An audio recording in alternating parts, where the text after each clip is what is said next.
Habiter les espaces à forte contrainte. Certains espaces présentent des contraintes pour les hommes, c'est-à-dire qu'ils ont des caractéristiques naturelles qui limitent l'installation et les activités humaines. Parmi ces contraintes, on retrouve l'aridité, c'est-à-dire l'absence d'eau sous forme de précipitations. Elle caractérise les déserts chauds, mais aussi les déserts froids.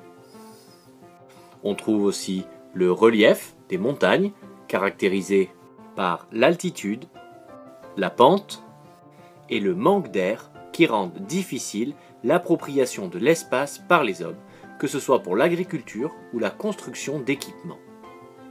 Les climats extrêmes, très chauds ou très froids, rendent aussi l'agriculture difficile et donc limitent l'installation des hommes qui ont comme besoin primaire de se nourrir. Enfin, l'isolement des îles et des archipels est un obstacle au commerce et au développement économique. À ces contraintes d'origine naturelle peuvent s'ajouter des risques liés aux aléas sismiques ou au volcanisme.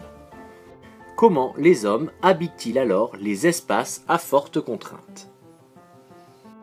Ces différents espaces que l'on retrouve sur tous les continents et les océans de la planète sont en général des déserts humains, c'est-à-dire que l'on n'y trouve pas ou peu d'hommes.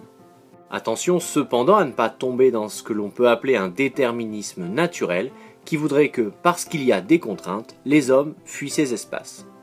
En effet, les montagnes tropicales d'Afrique ou d'Asie sont des espaces densément peuplés, et en Amérique latine, les Andes sont un véritable foyer de peuplement en raison des conditions favorables qu'elles offrent à l'agriculture.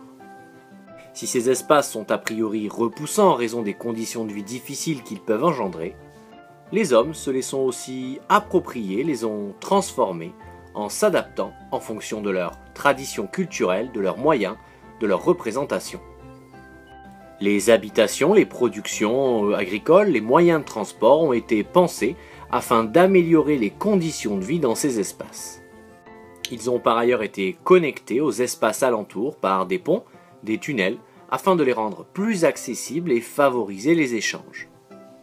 Habités et transformés, les espaces à forte contrainte sont aussi exploités par les hommes qui ont su mettre en valeur les ressources naturelles de ces espaces par l'exploitation de ressources minières par exemple, l'or ou le pétrole en tête. Cette exploitation permet souvent d'améliorer sensiblement les conditions de vie des populations locales, mais elle se fait aussi au détriment de l'environnement et de la conservation de la biodiversité.